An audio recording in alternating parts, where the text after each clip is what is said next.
Welcome to Mountain Escapes, brought to you by the BLBCA. Today we take you to the Monashee Mountain Range near Revelstoke, BC, and visit Soul Mountain Lodge, which is owned and operated by Aaron and Sabine Cooperman, who offer epic backcountry adventures and who have been building family memories for years. They felt very proud to be up there and doing that and being part of the Soul family. That's what we are. The kids have been a big part of this the whole way along.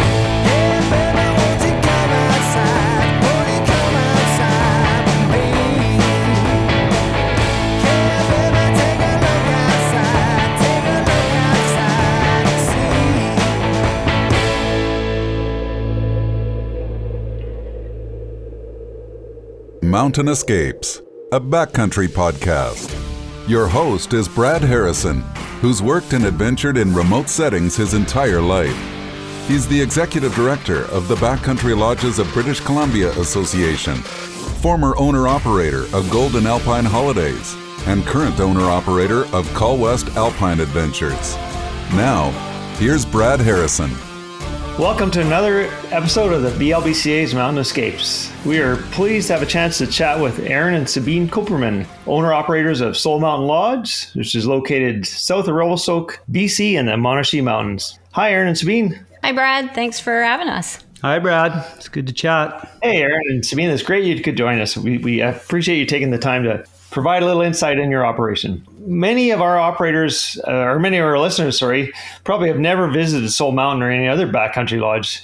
Can you provide a few details about your operation? How long you've been operating, where you're located, that kind of thing? Yeah, so we're located between Revelstoke and Vernon as the crow flies, and we are situated in the Monashee Mountains. In the summer, our guests can drive up via Revelstoke and drive basically to the lodge door. In the winter, our guests either fly in from Revelstoke or from the Cherryville side, which is east of Vernon, just because it's nice and close to the Kelowna International Airport. Once we arrive in the lodge in the summer or the winter, I'm sure the scenery must be amazing. Can you give us a bit of a description of what the lodge and the setting looks like? If it's not a snowy day, when the guests arrive in the winter, they step out of the helicopter. Once that helicopter leaves, I think the first thing that strikes them is they're surrounded by ski terrain.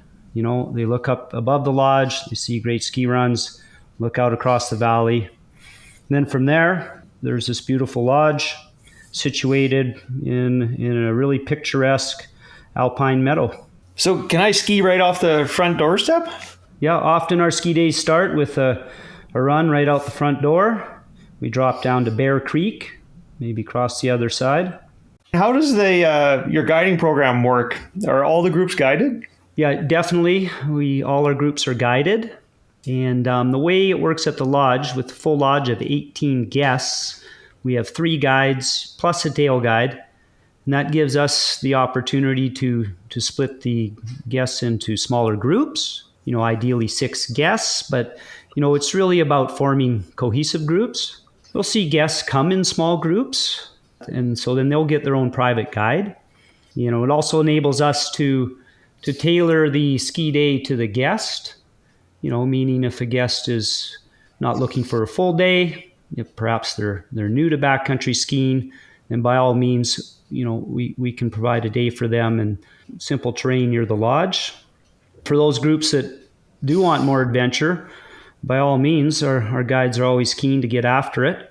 And there's lots of opportunity for great ski touring loops. It can include a peak and, perhaps skiing down some steep north-facing chutes and into the trees. It all depends on the conditions, of course. And so the guests would have a variety of options depending on how they felt through the week. They could change groups and that kind of thing? Definitely. We mix and match every day. We start with what the guests would like to do with their day. And, we provide options each morning depending on conditions. Another common scenario is too, often you get big groups and they do at least want to ski most of the day together.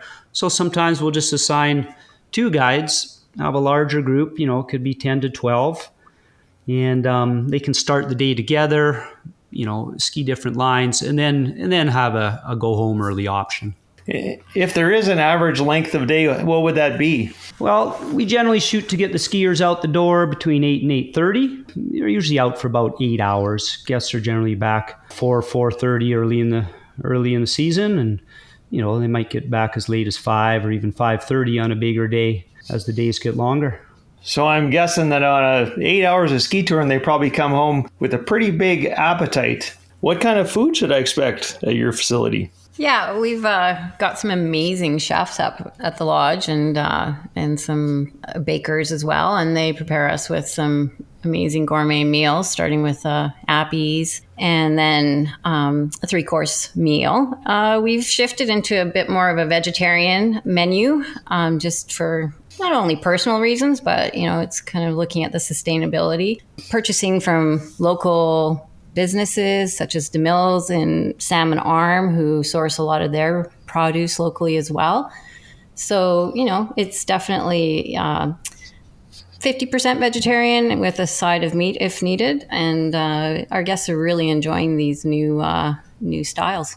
So I'm not going to expect porridge for breakfast and noodles and sausage for supper? No, absolutely not.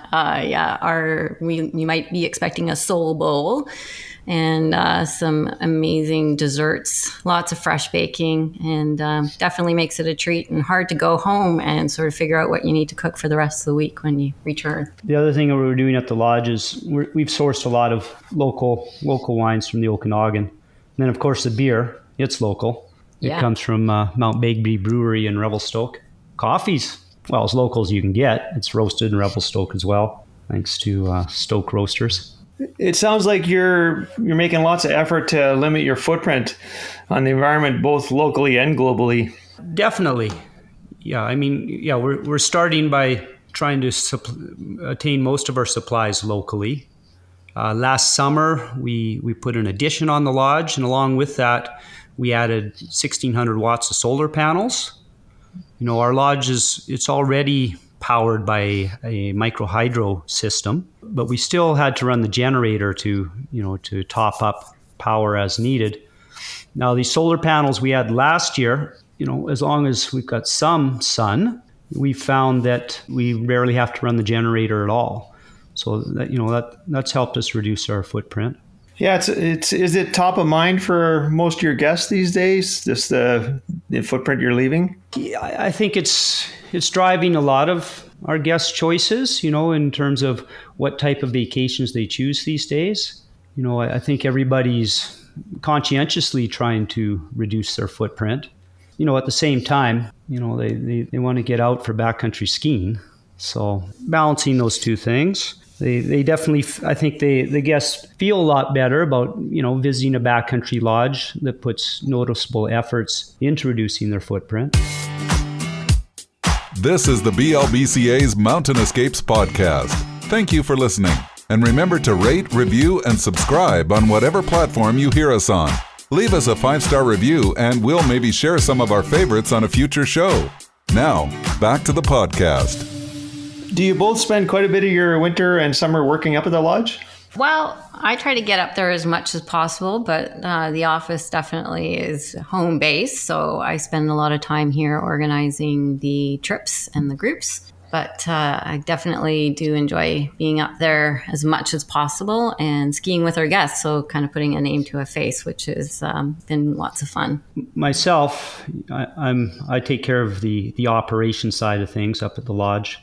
So my goal these days is to be up there half the time, so I can spend more time at home. That works out to, about 15 to 20 days a month in the winter. And in the summer, again, trying to reduce that a little bit more, keeping it 15 days or less in the summer. And you have 2 young adult children. Do they both work up at the lodge as well, summer and winter? Yeah, you betcha. They kind of actually grew up with the lodge. It's definitely been a lot of fun watching them move forward.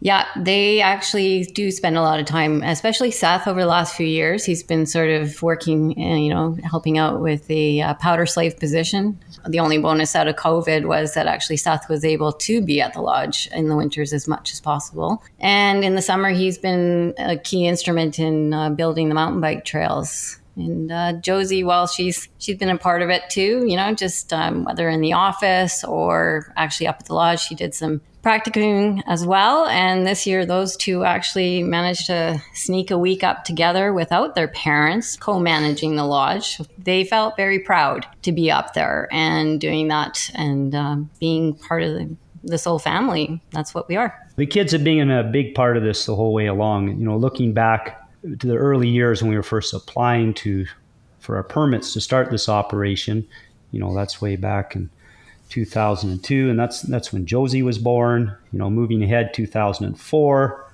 that's when we first built the little lodge, and that's when Seth was born. So, and then moving ahead, in the early years, of course, it takes extra effort to get them up to the lodge, and get them out for skiing. Now you look ahead 20 years later, and definitely the switch is flipped here. They're a big part of it. They're a huge help. It was kind of neat this winter. We look back, kids always started skiing up on the bunny slope, a little slope just above the lodge. And now and again, Seth's been, he's been stepping more into helping with the guiding program up there as a powder slave, tail guide kind of role. We had a guest that he was just looking for a pretty light duty day, just getting back in shape, I guess. So there goes Seth, leading his first group of one up to the bunny slope, where it began for him. That's amazing. Great story. So not everybody gets to end up building a facility in such a pristine environment. How did you end up building and operating this facility in this location? It's not an easy process. And the way it all started for us, it all kind of happened at the same time. I became certain that I wanted to attain ski guide certification and work in the industry. And at that time, this is the late 90s, for myself and Sabine, going to a backcountry lodge as a couple was definitely our favorite thing to do. We got to visit some of the lodges in the Kootenays, went up to Valhalla Mountain Lodge at McKean Lakes, VMT. We went there a couple times with our kids, so it was really great to visit these lodges. And then locally here too at Monashee Chalet, we spent a lot of time up there. It was largely the inspiration. We wanted to develop our own lodge and put our own spin on it.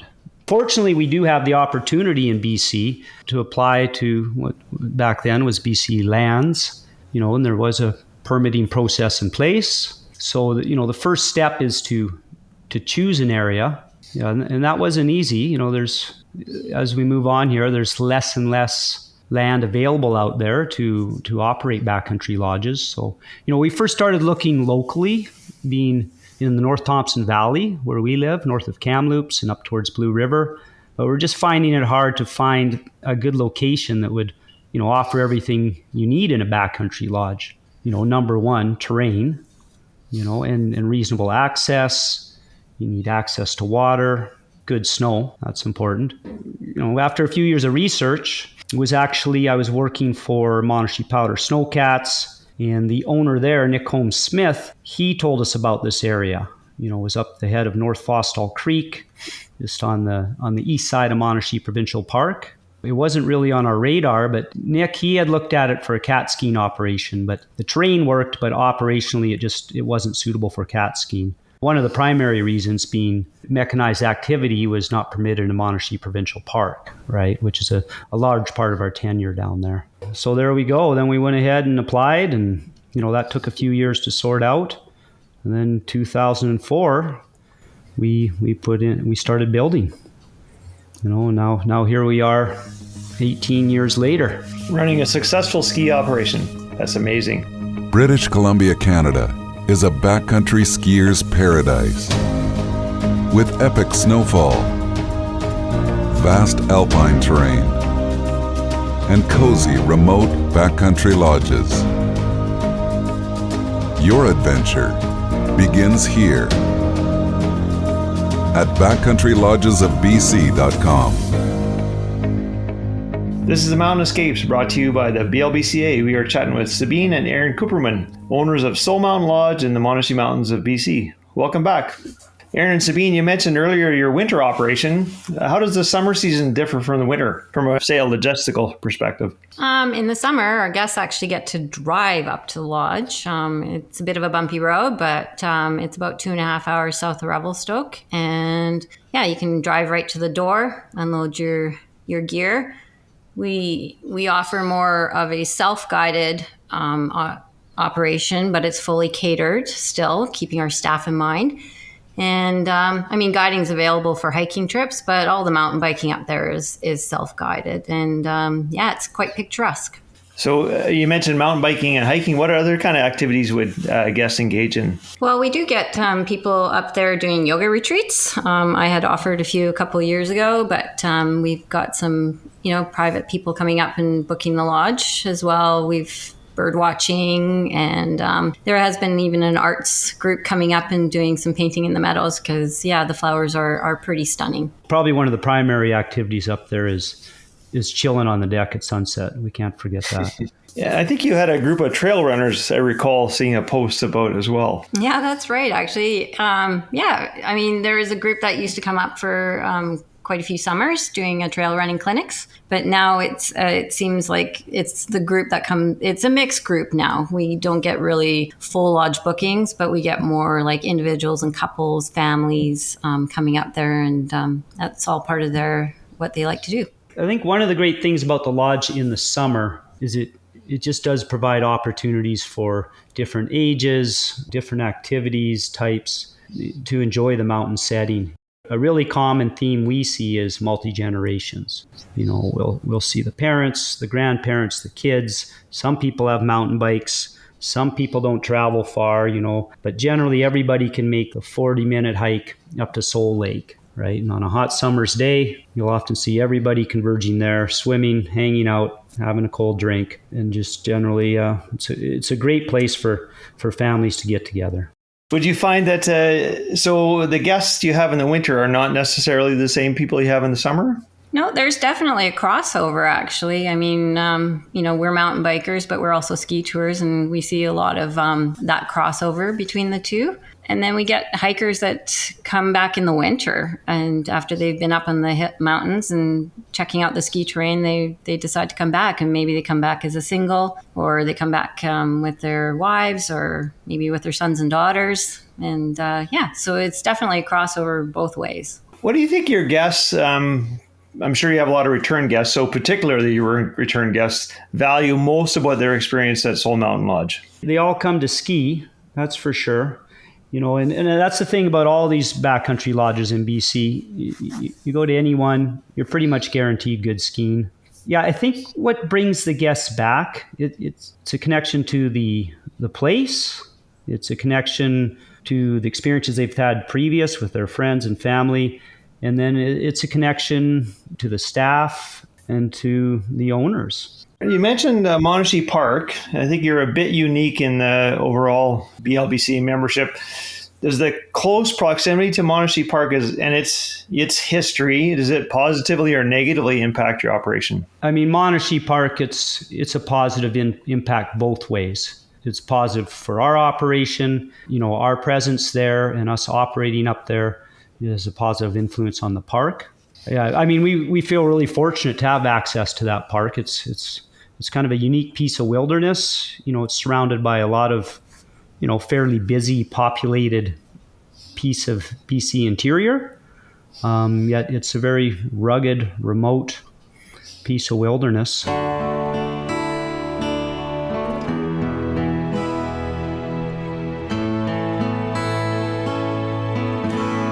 So Monashee Park, it does have interesting history. The main reason that it is a park is a lot of the local original explorers, they live down in Cherryville, BC.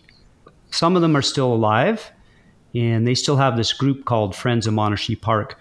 It was originally explored on horseback, and this is going back to the 50s. Plus, they would land float planes in Peters Lake, Margie's Lake. And then it was after this group, they lobbied the BC government to make it a provincial park. And in 1962, that area was formed into Monashee Provincial Park. So moving ahead to our operation in the park, And, what we're doing up there, I'd say, well, it's a huge benefit to us, mainly because we have access to this, large tract of wilderness mountains that's non-mechanized. One of the key criteria, or one of the main reasons for promoting that park and their management objectives, was that it was intended to provide wilderness non-motorized recreation, which is exactly what our operation does. So, moving ahead to about 2013, we started looking at building mountain bike trails and embarking on that process. We've developed mountain bike and hiking trails, both outside the park and then in Monashee Provincial Park. The application and permitting process was separate for both locations. Now, within the park, it's quite the process for BC Parks to be comfortable with a commercial operator to build trails. When a lot of us use trails, we don't necessarily think of them as having much impact on the land base. But the reality is, and this is the viewpoint of BC Parks, is, these trails are seen as permanent infrastructure. So there's quite a process involved, including public consultation, environmental impact assessments, and just being sure that it meets the long-term goals of the park. We went through that process, and now we've established 3 key trails in Monashee Park, and one of them goes out to Caribou Pass. Now, Caribou Pass, it was traditionally used by backpackers who stay down at Peters Lake, and from there, they would come up through the pass and go out to Mount Fosstal. So what was happening is there was a lot of trail braiding. There was no clear route. So hikers would, often just take the route that made the most sense to them. So now that we have an established trail there, that's brought the Monashee Park guests, those hikers, it's brought them to follow the trail we've established, and then they curl around out of the pass and then get up Mount Fosstal, which is, it's a common peak to climb for hikers in the area. And then as well, we've developed a trail that goes up above the lodge to Soul Lake, and part of that's in the park. And then you go over the back side of the ridge, which is all Monashee Park. That gives you good views to the north, to the Gold Range. You're looking down to Margie Lake, which is a stunning setting. It's right at tree line. And then the trail continues around the back of the ridge and then back up to the top of the ridge where you get a good view of the lodge. Another neat thing about Margie Lake, there's fish. So you can hike down there and go fishing. And I think we've got a really great working relationship too with provincial parks, because the old access into Margie Lake is completely gone. There was a couple slides and road issues. And so the main access for people up into the park now has been coming through via Soul and our road access. So Parks has actually built a parking lot area for the visitors for going over to Margie Lake that aren't staying at the lodge, and have done some development up there as well. So I think it's a win-win relationship with Parks and our business. It certainly is. I think another thing to add about the trails up there, it's interesting, these trails, Brad. Obviously we started this operation to provide skiing, and then, it was a bunch of mountain bikers who kept telling us, local trail developers, from Revelstoke, such as Bruno Long, and the fellow who ran the program at Silver Star, Cam Sorensen, they'd come up and visit in the summer and go hiking. They'd say, you got to build mountain bike trails up here. And we'd say, that sounds like a lot of work. And they're right, it was. But the payback's been huge, really. But what I wanted to get at is those trails, they're not just for our guests, okay? So they've actually enhanced public use up there. In the summer, when we're talking about mountain bikers, I bet if at least 50% of the mountain bikers, or if not more, that you see out on those trails are actually not our guests. Either they're coming up for the day or possibly camping nearby. It just emphasizes, what a win-win relationship it has been with BC Parks. And your other users, and you're really in a prime position to influence, many backcountry users. How do you see yourself positively impacting those users and providing them with, perhaps information or education on how to behave in the backcountry? Yeah, that's a good point. I mean, first off, whether it's our guest, or it's public, when they come up and use the access past the lodge to access the trails, they definitely, right away, they see how we're using the land, how we're managing the trails, and just how we're managing the lodge site and our waste. There's always questions, they're always interested in the power system. That's for sure. Whether it's our guests or it's public, the first and initial communication point is signage. So, we're really clear, asking that users, stay on the trails. That's a big one. That was a big concern for the Friends of Monashee Provincial Park and other public comments through the process. Mountain bikers over the years, they've gotten a bad rap for causing damage out there and mainly it's from going off trails. So we really had to ensure that we would manage appropriately and keep all the users on the trails. So that's number one, and then of course, there's common stuff about managing your waste, how to interact with wildlife. It's definitely grizzly bear habitat up there. And a lot of the trail design, it's had to incorporate the grizzly bear habitat. There's a lot of things we do with the trails to ensure good sight lines, and just to be sure that, and encouraging the guests, educating them on being bear aware and how to act out there. So Soul Mountain Lodge sounds like a really amazing place. I'd love to get up there and visit one day. If listeners are interested in learning more about your operation, how do they best reach you? Well, they can check out our website, and it has a lot of the information on there about how to get there and how to book. But there's always that little icon at the bottom that says Call Sabine, and I typically can answer a lot of those questions and get people sorted for a trip. This has been the BLBCA's Mountain Escapes. We have been fortunate enough to visit with Sabine and Aaron, owner-operators of Soul Mountain Lodge, and we thank you for listening in. Take good care. Thanks, Brad. Thanks a lot, Brad. It was good to chat. Take care. Thanks for being a part of our podcast. Remember to rate, review, and subscribe on the platform of your choice. Mountain Escapes is brought to you by the Backcountry Lodges of British Columbia Association. Produced in beautiful BC by Bolt Productions.